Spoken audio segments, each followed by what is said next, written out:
regresar a la tragedia ocurrida en Trujillo con el colapso del techo de parte del centro comercial Real Plaza de la ciudad de Trujillo.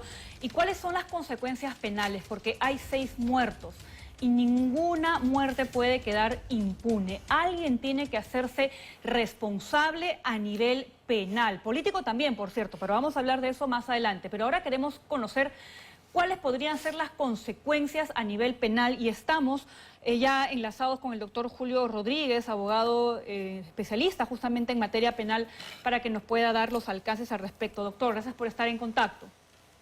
Muy buenos días a ambas, tanto a ti, Pamela, como a Claudia. Un placer para mí poder conversar con ustedes y solidarizarme con las víctimas de esta tragedia tan lamentable. ¿Por dónde empezamos, doctor, a desmenuzar esta situación? Porque si uno se pone a analizar, podemos empezar viendo el bosque, pero también hay que ver los árboles. Correcto. Eso es importante porque la primera perspectiva tiene que apuntar a los resultados lesivos que se han generado. Estamos hablando de las consecuencias fatales en el caso de 6 personas y creo que se ha hablado ya más de 4 decenas de heridos. Esto para el derecho penal representa claramente delitos de lesiones imprudentes y de homicidios imprudentes. Y estos, en buena cuenta, al haberse manifestado producto, ¿no?, de una vulneración de reglas de cuidado, que habría que identificar plenamente a quién le corresponde el haber realizado el control para evitar que ese riesgo desencadene lamentablemente en estos hechos fatales, significa que allí es donde tendremos a los responsables penales de estos delitos, que dadas las circunstancias podríamos obviamente llegar a la posibilidad de sumar penas y estar dentro de los estándares de los 12 años de privación de libertad. Ok, doctor, pongamos a los actores involucrados, ¿no? Y hay que ponerlos porque imaginamos que hay una investigación en curso, como las tantas que se abren para determinar la causa de la caída de este techo. Pero estamos hablando de un grupo empresarial que recae en Carlos Rodríguez Pastor. Está además, ¿a quiénes otros, más allá del grupo empresarial, están dentro de esta trama que pueden responder como o directamente o como terceros?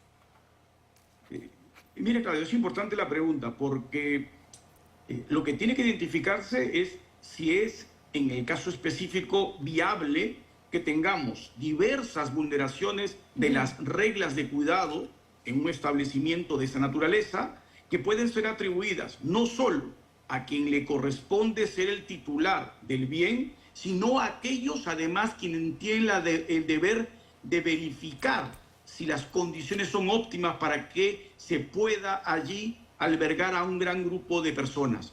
Por lo tanto, funcionarios públicos también podrían ser autores del delito y podrían simultáneamente ser objeto de imputación respecto de quiénes son los titulares del bien, en la medida que se encuentren que cada uno por su lado, de forma independiente, han incumplido las reglas que les tocaba para garantizar la seguridad de todas esas personas.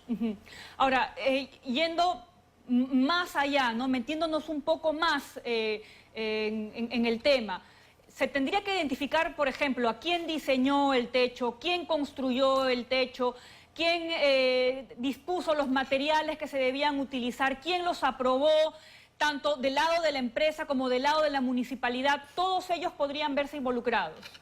Totalmente, Pamela, totalmente. Es más, incluso si, por ejemplo, en algún momento, en una hipótesis, se tenía determinadas características exigidas en el material y se decidió optar por un material de costo menor, por ejemplo, pero que no daba la seguridad suficiente para soportar la estructura. Entonces, ahí también tendríamos responsables. Sí. Y responsables no solo en los que hicieron la obra, sino evidentemente en los dueños de la obra y en los encargados del órgano público de verificar que esos sean los materiales correctos. Es decir, podríamos tener un enjambre de personas involucradas y con responsabilidades penales muy altas, ¿no? Y eso tiene que quedar claro. Responsabilidad penal. porque esto acarrea una sanción directa, ¿no? Hay algo importante, ¿no? Vamos a irlo conociendo seguramente más adelante, porque Paolo Benza lo adelanta una exclusiva que va a desarrollar hoy con los nombres y además con un plano de la obra justamente de Real Plaza, ¿no? Donde hay un encargado, que es un ingeniero estructural, ¿no es cierto?, de esta obra. Se habla también de quien tercerizó la construcción, ¿no?, junto a otros directivos que estuvieron involucrados desde el origen de esto. Entonces, con este enjambre, voy a utilizar su palabra, doctor Rodríguez, vamos a ir cerrando filas respecto de las responsabilidades personales de cada quien, porque seguramente el grupo va a tener que responder en otra vía por el tema de indemnizaciones y demás. Correcto. La responsabilidad penal es estrictamente personal.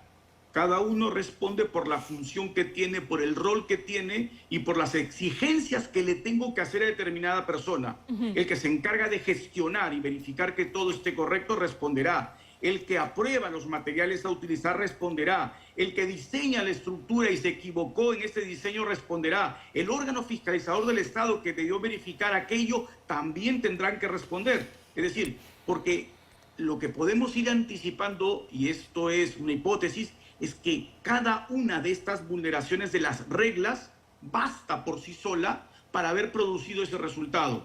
Y por lo tanto, cada uno de forma individual responderá por lo que se ha generado, sin perjuicio, como lo que usted dice, Claudia, sí, que además de esto, tienen que haber responsabilidades de carácter patrimonial y evidentemente responsabilidades administrativas, es decir, las responsabilidades van a ser bastante generales. Bien, doctor, le agradecemos muchísimo, ha quedado bastante clara entonces cuál tendría que ser la cadena de responsabilidades, no solo a nivel particular, sino también a nivel público, ¿no? Porque claramente hay funcionarios de la municipalidad que en su momento han visto estos documentos y ellos son los que le dieron el visto bueno. Y también se tendrá que determinar si es que hubo o no un seguimiento de si había el mantenimiento adecuado para evitar esta tragedia. Gracias, doctor Rodríguez. Y vamos a seguir... Correcto. Gracias. Vamos